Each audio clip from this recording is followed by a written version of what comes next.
deemuudhaaf eerpoortii akka deebisee argitanii jirtu. Namoonni baay'ee maatii isaa jalaa ijoollee isaa jalaa akkamitti deebistaa jettanii baay'ee natti dheekkamtanii jirtu. Ani maatii isaa akka hin argineef haadha manaa isaa akka hin argineef ilmoo isaa akka hin argineef miti kan dhorke.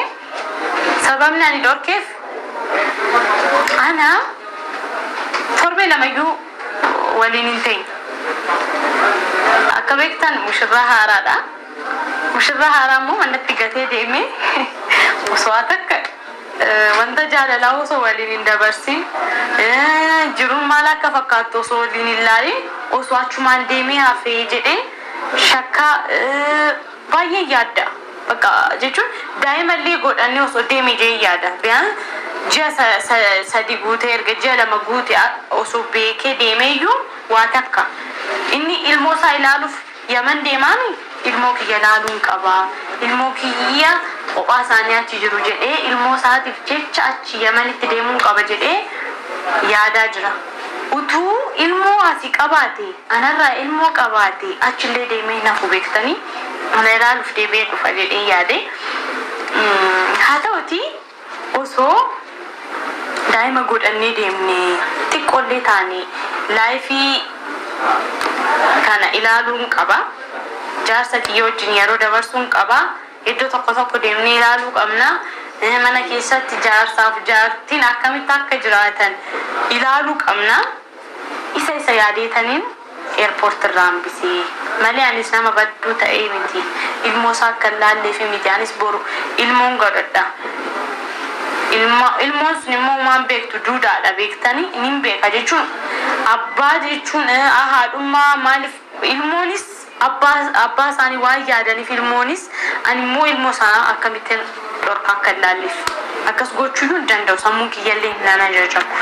Ani kan jedhee erga turuun kee hin oolle erga ana fuudhuun kee hin oolle ilmoo godhannee achi deemtee ilmoo kee ilaaltee ilmoo fi haadha manaa kee fida.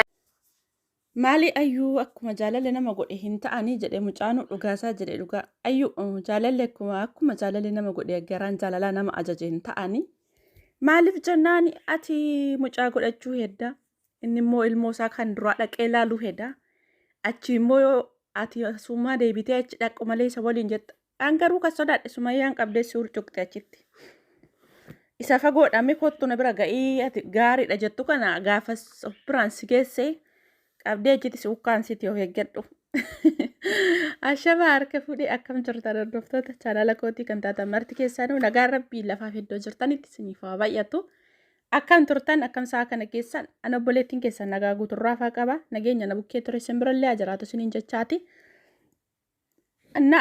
Ayyuuni mucaa godhadhu malee dura mucaa godhadhu kiyyeessuu barbaaddetti dubbittiin naa galtee lakka yoo achi dhaqe ijoollee waan qabuufu as dafee natti hin deebi'u yoo as ijoollee qabaate garuu achi sin turu gedduu lamaan deddeebi'a jetteeti yaadni ishee gaariidha garuu yaadni kee gaarii ta'ee too ayyu maalika ijoollee isaa jalqabaa akkumaan eenyuuf dhiisa maaliif jennaanii takka turteeti gaafa deesse mootuyyuu ana malee ishee bira naqinii jechuun dandeessa waan ta'eef.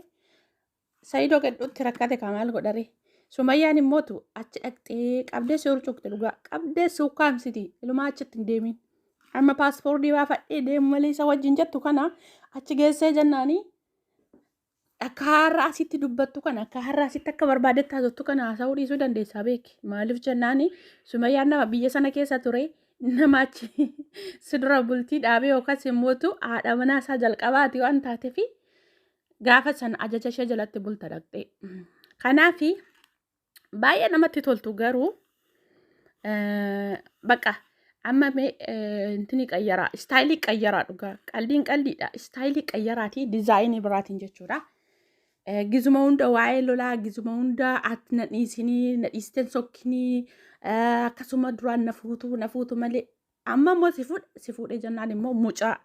Godhannu malee wanti hundumtuu bee akkuma ofii jedhan akkuma afaan ofiitti hin ta'u maaliif jennaan hundumti isaayyuu ayyaama rabbiitiin ta'a.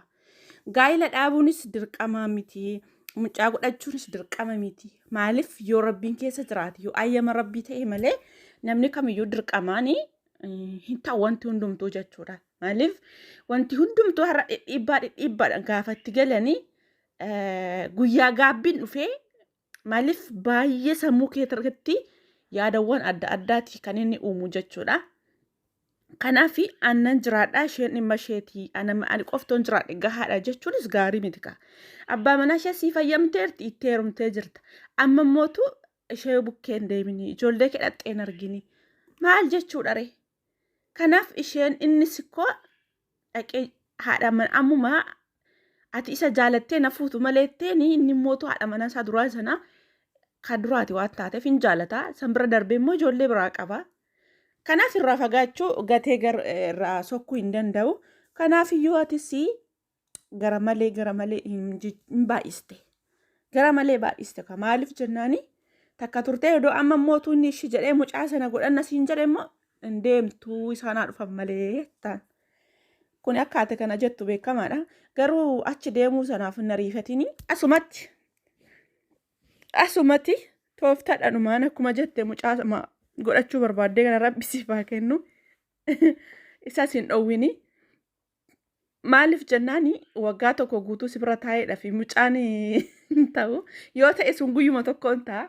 Kanaaf wanti hundumtuu dirqii miti. Dirqisiisinii dhiibbaan baay'ate kuni booda gaabbii keessa hin jirre keessa si galchaan jedha akka gama kootti kuni akka yaada nama tokko akka dhuunfaa nama tokkootitti jechuudha. Kan si gorsa kuni. Innaa obboleewwan kiyya namoonni immootu koomentii negatiifa barreessitanii jechuudha. Ana jalatti qofa miti kallattiiwwan garaagaraatitti jechuudha. Maaliif jennaani baqa qoosas ta'ee dhugaas ta'ee waan kamiyyuu jechuudha. Zanaafa taa'aa jedhan maaliif isaan bichaa miti namoota baqa walumaa galatti waan ta'eef isaan bichaa irratti miti baatuun akkasuma isaan qofa miti wantoota dhugaa akkasumas immoo piraankiidhaan jalqabee diraamaa kan hojjetaa jiru jechuudha. Kanaaf namoota hedduudha yaa hojjetanii. Gaariidha garuutu kana keessatti iddoo tokkotti immootu bakkitti irraa waa barattanis immootu hin jira jechuudha. Maaliif isin jechuun kooyi tarii namoonni tokko akka ilaalcha isaatitti waanuma badaa qofa irraa qorachuu osoo taane bakka tokkotti waa baay'ee irraas barachuu hin dandeessan jechuudha. Faallaa isaatiin waanuma hin gaariin taane tokko keessa iddoo tokkotti bakkitti isin barumsa fudhattan hin jira. Kanaaf qoosan isaanii baay'ee namatti tola. Yaa jabaatanii itti fufaa jabaadhaan isin jedha. Ilmoo jette kan immoo waaqayyo siif haa kennu. Maaliif ilmoo kan namaa kennu rabbiidha waan ta'eef namni ofiisaati osoo uummata ta'e silaa maal gochuu wala gaa'ila wala waan baqa waa hedduu bira maal gochuu bu'aa baay'ee hedduu keessa gala ofuma isaatii fidee garaa keessa kaayyata ture jechuudha. Kanaaf ilmoo ofii godhachuun uummachuun sababii hin danda'amneef wanti hundumtuu harka rabbii jira. Taarikaa gaa'ila dirqiidhaanis ta'u dirqamaanis ta'u itti heerumtee jirta. Inni iyyuu mootutu jaalate si fuudhee jira. Daa'ima godhannaan kun garuu yaa rabbii naaf kennii jedhe malee waan ofii keetii akkuma gaa'ilaa sana dhidhiibdee al tokkotti ammuma kanatti dafee naaf ta'u jettu miti jechuudha. Suni harka rabbii jira waan ta'eef. Na walumaa galatti waaqayyo siif haa kennu. Isiniin jedha. Innaa obboleewwan kiyyaa namoonni koomentii negatiifa barreessitan tokko keessaniini waan akkasii nama jalatti hin barreessinaa. Yoo isinitti tolee zanaafataa jedha. Itti bohaara.